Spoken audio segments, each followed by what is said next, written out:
गेले काही महिने ग्लोबल मार्केटमध्ये जे काही चाललेलं आहे ते पाहिल्यावर मोठमोठ्या इन्व्हेस्टर्सचा काळजाचा ठोका चुकलेला आहे। आधी काय झालं, शेअर मार्केटमध्ये भूकंप झाला, मग सोन्या चांदीचे भाव कोसळले आणि आता या पडझडीच्या रांगेमध्ये सगळ्यात पुढे उभा आहे तुमचं आणि आमचं आवडतं बिटकॉइन। काही वर्षांपूर्वी ज्या बिटकॉइनला भविष्यातलं चलन मानलं जात होतं, एका कॉइनची किंमत लाखांवरनं कोटींच्या घरात गेलेली होती, त्याच बिटकॉइनवर आता एक भयंकर अशी भविष्यवाणी केली गेलेली आहे। ब्रिटनमधील अतिशय प्रसिद्ध आणि 25 वर्षांचा अनुभव असलेल्या आर्थिक विश्लेषक ज्यांना मानलं जातं, रूथ सदरलँड यांनी एक थेट इशारा दिलेला आहे। एक दिवस बिटकॉइनची किंमत थेट 0 झाली तर मला अजिबात आश्चर्य वाटणार नाही। त्यांनी बिटकॉइनला चक्क एक स्कॅम देखील म्हटलेलं आहे। पण एवढी मोठी इकॉनॉमिस्ट असं खरंच का म्हणतेय? खरोखर बिटकॉइनचा फुगा जो आहे तो फुटणार आहे का? ज्या तरुणांनी आपले लाखो रुपये क्रिप्टोकरन्सीमध्ये गुंतवलेले आहेत त्याचं आता काय होणार? आजच्या व्हिडिओमध्ये आपण बिटकॉइनची ही डार्क रियालिटी नक्की काय आहे, त्यामागचं अर्थकारण जे काय आहे हे समजून घेणार आहोत। हा व्हिडिओ तुमच्या पैशांच्या सुरक्षेसाठी अत्यंत महत्त्वाचा आहे, त्यामुळे स्किप न करता शेवटपर्यंत नक्की पहा आणि कामाच्या माहितीसाठी पैसा पाणीला नक्की फॉलो करा। रूथ सदरलँड यांचा दावा काय आहे? खरोखर बिटकॉइन 0 होणार का? सगळ्यात आधी आपण ते समजून घेतलं पाहिजे आणि त्या असं नक्की का म्हणतायत ते पण बघितलं पाहिजे। त्या काही सामान्य व्यक्ती आहेत का? तर नाही, त्या डेली मेलच्या ग्रुप बिझनेस एडिटर आहेत। गेली 25 वर्ष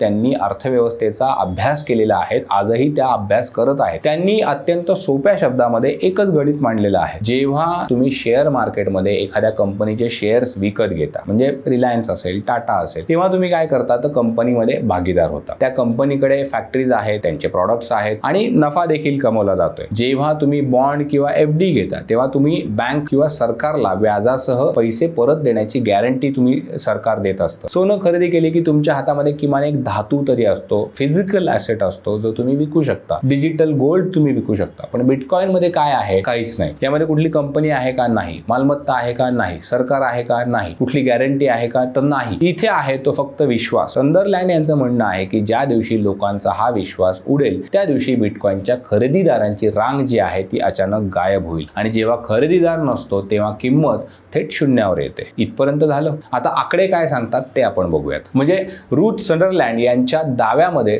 तथ्य आहे का हे पाहण्यासाठी आपण बिटकॉइनचा एक चार्ट बघूयात। लक्षात घ्या मित्रांनो, काही काळापूर्वी बिटकॉइननं तब्बल $1,26,000 म्हणजे जवळपास 1 कोटी रुपयांपेक्षा जास्त किमतीचा ऐतिहासिक उच्चांक गाठला होता। आज त्याची अवस्था काय आहे की जवळपास निम्म्यापर्यंत बिटकॉइनची किंमत घसरलेली आहे। विचार करा, ज्या माणसाने हे अजूनही वर जाईल या आशेने टॉपला पैसे लावलेले असतील त्याची अर्धी संपत्ती काही महिन्यामध्ये स्वाहा झालेली आहे। क्रिप्टो मार्केटमध्ये ही घसरण नवी आहे का? तर अजिबात नाही। या अगोदर सुद्धा बिटकॉइन 70 ते 80% पडलेला आहे। पण यावेळी भीती का वाटतेय? कारण सध्या फक्त क्रिप्टो नाही तर संपूर्ण जग जे आहे तेच अस्थिर झालेलं आहे। अमेरिकेमध्ये, युरोपमध्ये महागाई वाढली का? तर येस। व्याजदराचा खेळ सुरू आहे? येस। युद्धांचे ढग अजूनही पूर्णपणे विरलेले नाहीत? येस। अशा अस्थिर वातावरणामध्ये मोठे इन्व्हेस्टर्स आपला पैसा काय करतात? हाय रिस्क असलेल्या बिटकॉइन मधनं काढून घेतात, सोन्यासारख्या सुरक्षित ठिकाणी गुंतवत आहेत। बिटकॉइनचा इतिहास जर तुम्ही पाहिला तर तो नेहमीच वादाच्या भोवऱ्यात राहिलेला आहे। 2009 मध्ये जेव्हा आर्थिक मंदी आली तेव्हा सरकारच्या नियंत्रणाबाहेर असलेलं चलन म्हणून बिटकॉइनचा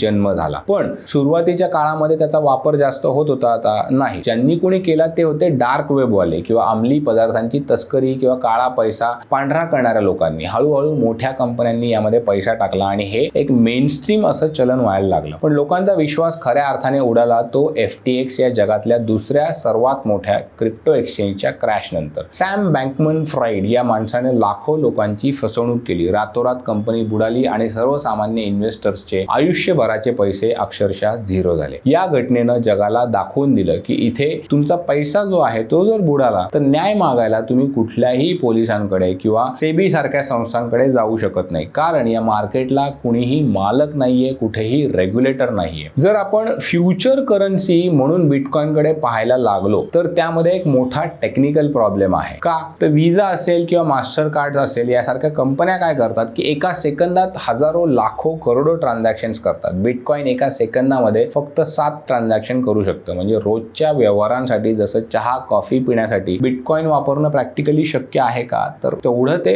पॉसिबल नाहीये। शिवाय आता जगभरामधील ज्या काही मध्यवर्ती बँका आहे म्हणजे RBI असेल किंवा फेडरल रिझर्व्ह असेल या गप्प बसल्यात का? तर नाही। भारतानं स्वतःचा डिजिटल रुपया आणलेला आहे। चीनने डिजिटल युआन त्यांचा लॉन्च केलेला आहे. जेव्हा सरकार स्वतःचं अधिकृत डिजिटल चलन बाजारात आणेल आणि ते वापरणं सक्तीचं करतील, तेव्हा या बेकायदेशीर वाटणाऱ्या बिटकॉइनला कोण विचारेल बरं? हा प्रश्न तज्ज्ञ आता विचारायला लागलेले आहेत. मग फायनल निकाल काय आहे? तर बिटकॉइन खरंच शून्य होणार का? आता तुम्ही टेक्निकली जर पाहिलं तर होय, जर लोकांनी बिटकॉइन विकत घेणं थांबवलं तर त्याची किंमत शून्य होऊ शकते, कारण त्याला स्वतःची कुठलीही इंट्रिन्सिक व्हॅल्यू असं काही नाहीये. पण प्रॅक्टिकली जर पाहिलं तर जगामध्ये अजूनही असे लाखो लोक आहेत, संस्था आहेत, ज्यांचा बिटकॉइनवर आंधळा विश्वास आहे का? तर आहे. जोपर्यंत हा विश्वास जिवंत आहे तोपर्यंत बिटकॉइन शून्य होणार नाही. ते पुन्हा बाउन्स बॅक करू शकतं. फक्त एक गोष्ट कायम लक्षात ठेवा, इंस्टाग्रामवर किंवा युट्यूबवर मी क्रिप्टोमधून लॅम्बॉर्गिनी कशी विकत घेतली असं सांगणारे भरपूर व्हिडिओ तुम्हाला सापडतील, पण ज्यांचे लाखो रुपये बुडाले, जे लोक अक्षरशः रस्त्यावर आले, त्यांच्या स्टोरीज तुम्हाला कुठेही बघायला मिळणार नाहीत, त्या कोणी सांगणार नाहीत. त्यामुळे जर तुम्हाला क्रिप्टोमध्ये पैसे लावायचेच असतील तर फक्त तोच पैसा लावा जो उद्या झिरो झाला तरी तुम्हाला रात्रीची शांत झोप लागेल. कर्ज काढून किंवा FD मोडून क्रिप्टोमध्ये जाणं म्हणजे आर्थिक आत्महत्या आहे. तुम्हाला काय वाटतं बरं? रुथ संडरलँड यांची जी काही भविष्यवाणी आहे ती खरी ठरेल का? बिटकॉइन पुन्हा एकदा बाउन्स बॅक घेईल का त्याच्या विरोधात? आणि तुम्ही कधी क्रिप्टोमध्ये ट्रेडिंग केलंय का? तुमचा अनुभव काय आहे तो मला खाली कमेंट बॉक्समध्ये सांगा ना. जर या व्हिडिओनं तुमचे डोळे उघडले असतील तर तुम्हाला एक स्पष्ट चित्र दिसलं असेल तर व्हिडिओला लाईक नक्की करा. पैसा पाणी चॅनेलला अजिबात सबस्क्राईब करायला विसरू नका. आणि हो, हा व्हिडिओ तुमच्या मित्रांना देखील शेअर करा, म्हणजे ते जर क्रिप्टोमध्ये इन्व्हेस्टमेंट करत असतील तर त्यांना थोडीशी याची खबरदारीची माहिती जी आहे ती मिळेल. रातोरात करोडपती होण्याच्या नादामध्ये जर तुम्ही क्रिप्टोवर पैसे लावत असाल तर फॅक्ट चेक करणाऱ्या आणि तुम्हाला सावध करणाऱ्या आर्थिक माहितीसाठी पैसा पाणी चॅनेलवरचे व्हिडिओ सतत बघत राहा. शेजारी खाली बेल आयकॉन आहे, तो बेल आयकॉन क्लिक करायला अजिबात विसरू नका. भेटूया पुढच्या व्हिडिओमध्ये आणखी एका भन्नाट विषयासोबत. तोपर्यंत सुरक्षितपणे गुंतवणूक करा. पाहत राहा पैसा पाणी.